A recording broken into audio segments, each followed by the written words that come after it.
Hello everyone, myself Viswabharati. I am a student of Masters in Comparative Indian Literature from Delhi University, Department of Modern Indian Languages and Literary Studies. And today I am with Asli ma'am. Thanks for joining us. Yes, I am also delighted to join you. So we will also ask questions in English and Hindi as well for our Hindi viewers. And so I want that firstly you introduce yourself about like how your journey started, your everything, please. I am Tapati Mukherjee. I started my life as a lecturer in a college. Then after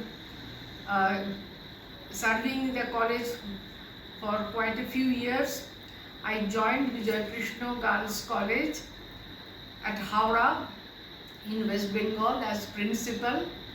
Thereafter, I switched over to the post of registrar in Viswabharati University, Kolkata. After that, I became the vice chancellor, the founder vice chancellor of Sidho Kano Birsa University of Purulia, which is situated in the westernmost part of West Bengal. I retired from Viswabharati Shantiniketan.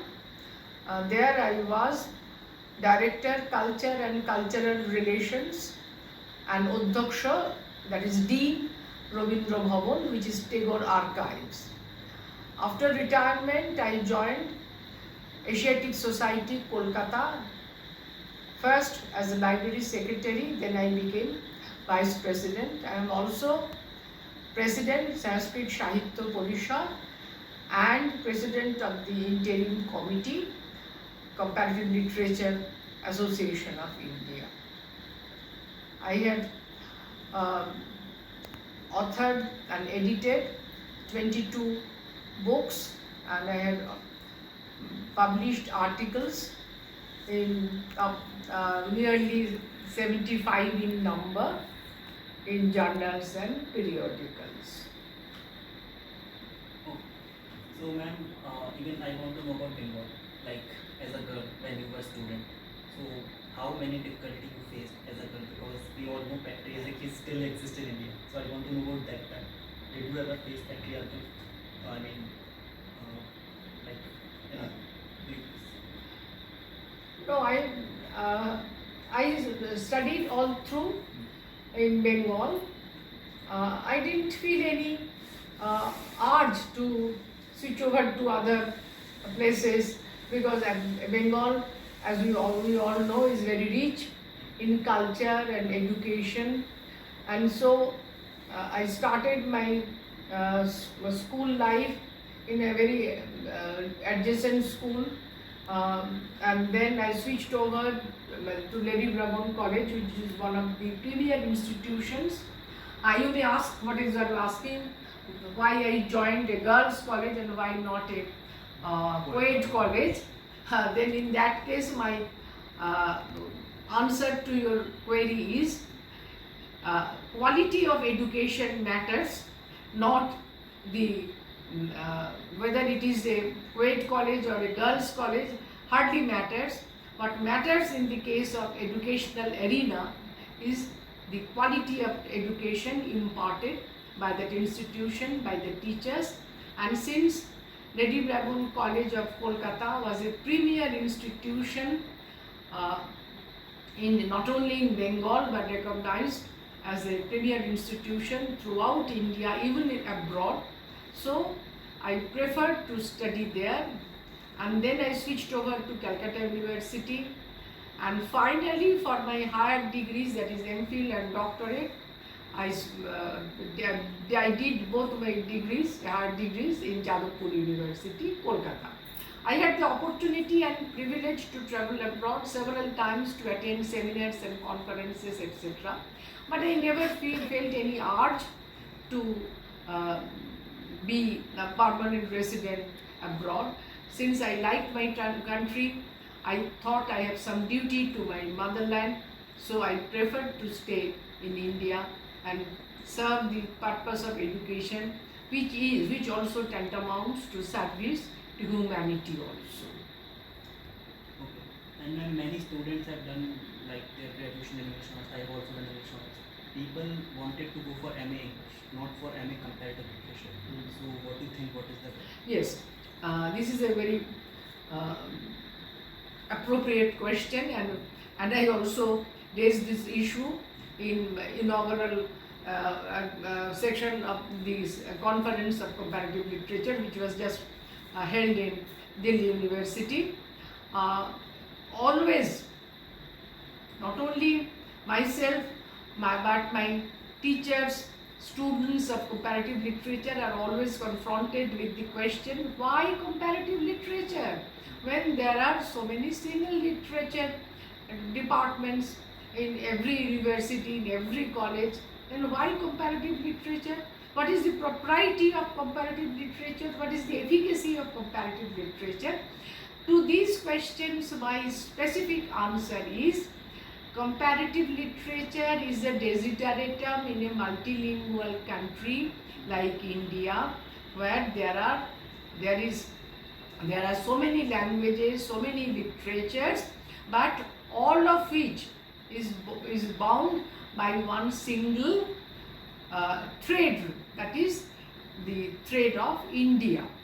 Comparative literature seeks to strengthen that thread, and it also affords you, it also gives you a critical perspective.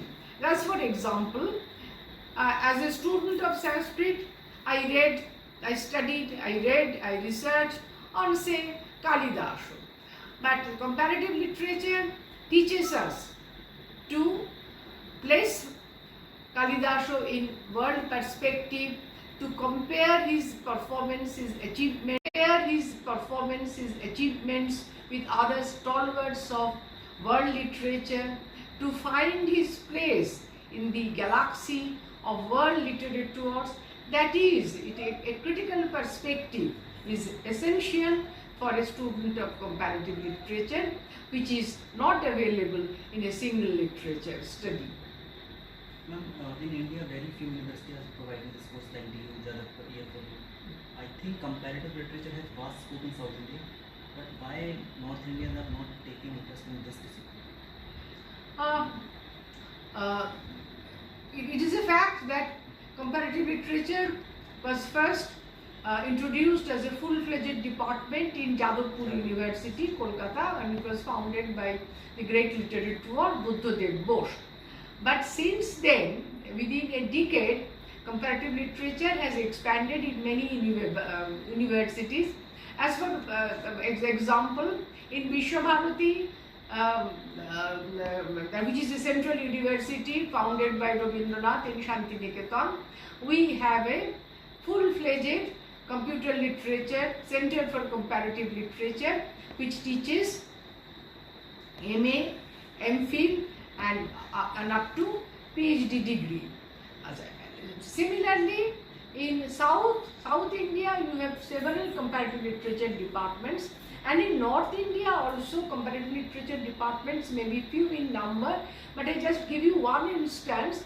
A few years back, say 3 to 4, before Corona, I must say, there was a refresher course in Patna University in comparative literature, and I was requested to deliver 2 lectures on that particular topic. So there is a growing alertness, a growing interest in comparative literature all over India, and there some colleges and universities offer it as a separate department, while others offer it as a separate individual subject, which, as for example, there are some universities which have Indian comparative literature department, like Calcutta University in Bengal.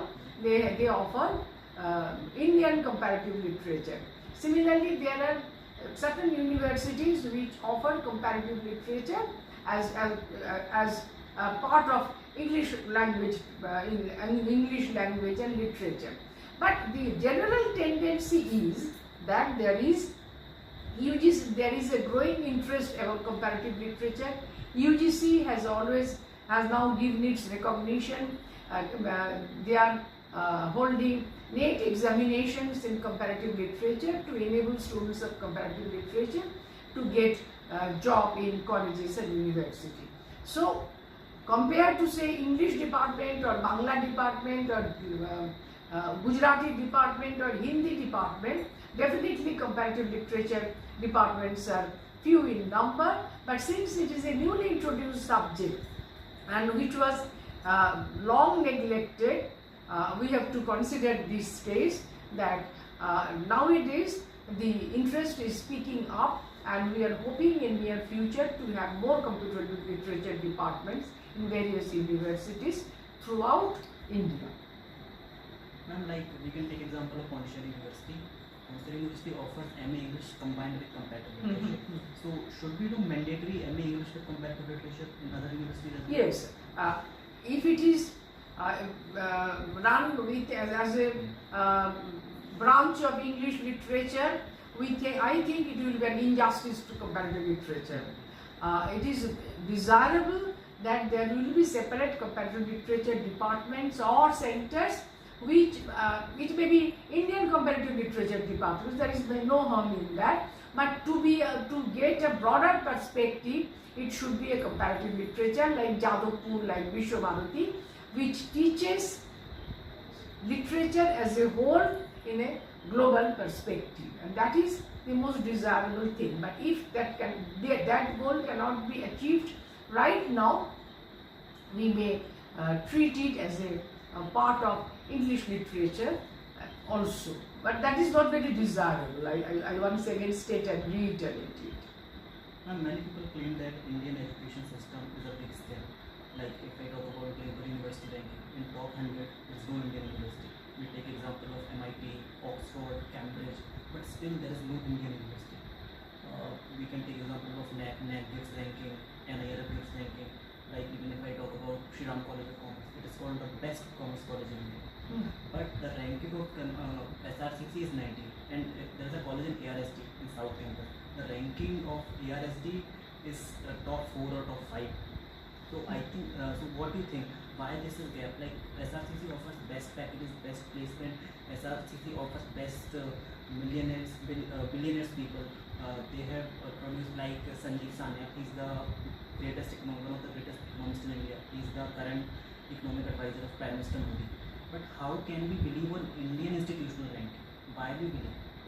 What do you say about this ranking system? Indian institutional ranking? Yeah. There is a discrepancy, no doubt, because while IITs or some Indian universities get a better ranking as compared to colleges which are situated in remote areas, you have to understand, you have to appreciate one thing, that India is a vast country, and there is, though it has achieved its independence long back, but even there is disparity in achieved its independence long back, but even there is disparity prevailing among various sections of the society. We see side by side glowing riches and at the same time people steeped in poverty and ignorance. So it is very difficult to maintain a uniform standard throughout the country. So at the same time there is discrepancy in funding also. While central universities occupy the portion of central fundings to a large extent, small universities, not so renowned universities, do not get similar funding. So there is a discrepancy in the case of funding also. And at the same time, you cannot expect, we cannot say in that way, but at the same time, a boy or girl hailing from a village does not have that same advantage of tuition, of books, etc., like students of a metropolitan city like Delhi, Kolkata, Madras, Chennai, etc. So it is a fact that there is discrepancy in standard of education throughout India, but to keep all under the same umbrella, under the same education system, and to maintain uniform standard is a difficult proposition. We are definitely trying to achieve it, but it will take some time. Ma'am, in India, like if we talk about rural area, most of the students, what they do after 12th, they join a college where classes are not even. What they do, they go for coaching. And coaching centers are making scam. Especially we can see in Delhi, Mukherjee Nagar, Old Rajendra Nagar. There are so many coaching centers for civil service. They are charging 2 lakhs, 3 lakhs rupees, and they are providing nothing. Like in one batch, you can see 500 students. Even in we talk about Delhi University, we have limited seats. We have better teachers than coaching center. Coaching center teachers, mostly teachers are unexperienced. They filled in civil service and they are teaching. Why they are looting the student? They say if you join, you will become highest. You will go to Missouri Academy, there, blah blah blah. So like, what you want to say? What is your opinion about this coaching center? It is a very intriguing question, you know. But the point is, I admit, there is no denying the fact that the coaching center business is flourishing day by day. But as you have already pointed out, I don't think that the tuition offered by the coaching centers it's very rich in standard. But whereas teachers of various departments of renowned universities like Delhi University, JNU University, the teachers are well equipped. There are the good labs, good libraries. But the point is that you will find very limited number of students of renowned universities approaching tuition, approaching coaching centers. Usually coaching centers are flooded by students of colleges which do not maintain good standard. Since they are not getting good tuition, good books, good library facility, good lab facility, they have no option left but to approach tuition, to coaching centers for books, for say tuition, etc., etc., just to cope with the language, to cope with the syllabi, which is a vast one. You just take for example NET syllabus, which is a vast syllabus.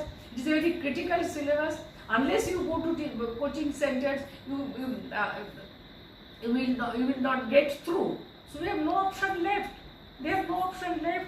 They have to sell off their mother's ornaments. They have to sell off their land to pay the tuition fee. But what else they can do? That is our fault, that we cannot give them good education. That is why they are compelled to visit coaching centers.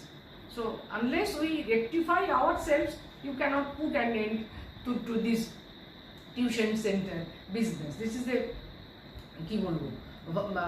vice which is crippling the society, educational field at the same time. Now let's talk about the conference. So how is your experience here in Delhi University, this CLAI conference? CLAI conference is unique. Usually CLAI conferences are well organized. This is Delhi University is also no exception. Initially there are some misgivings, but when it was planned during the planning period, etc., but it was quite normal, natural. But in implementing those things, there is no lacuna. The arrangement was excellent. The stage decoration on the first day of the inauguration ceremony, it was excellent. I told you on that very occasion how beautiful the stage has been decorated. The speakers spoke well. The students' participation is very encouraging. Usually what happens, you know, that students who register themselves to submit papers, they do not appear to present their papers in the conference. But here the paper presenters, almost all are present. There is hardly any absence is marked. Whatever sessions I joined, I found if there are 5 presenters, they are present. If there are 4 presenters, there is full presence, and it is already nicely conducted. At the same time, the hospitality is more than excellent, I should say. The volunteers, young volunteers, they are always to assist you, to help you. Since I have some problem in walking, I have to take one stick, they always hold me by hand and lead me to the way. So I am so grateful to them. And at the same time, food was good, lodging was good, accommodation was good. There was always a accommodation was good. There was always a transport, like the cab. There is a volunteer who will hire the cab. There is hardly any hardship suffered by any one of us. Not, I cannot say this about all the participants, but I can tell my experience. I am extremely satisfied, and I am going back tomorrow. I will be going back, and I am going back with a lasting memory, cherished memory, etc. So I think it is enough for today tonight. We should conclude it. So first of all, I really thank you that you gave us time, and it's an honor for me that I got an opportunity to meet you, like former Vice Chancellor, former Director, and current President of Comparative Literature Association of India. Thank you so much, ma'am. And I want to tell about my viewers, if you are not interested, if you never took interest in comparative literature, please take interest in comparative literature. We are living in a multilingual, multiracial, multi-religious country. Comparative literature has a vast scope in India. So that's all for tonight. Thank you so much.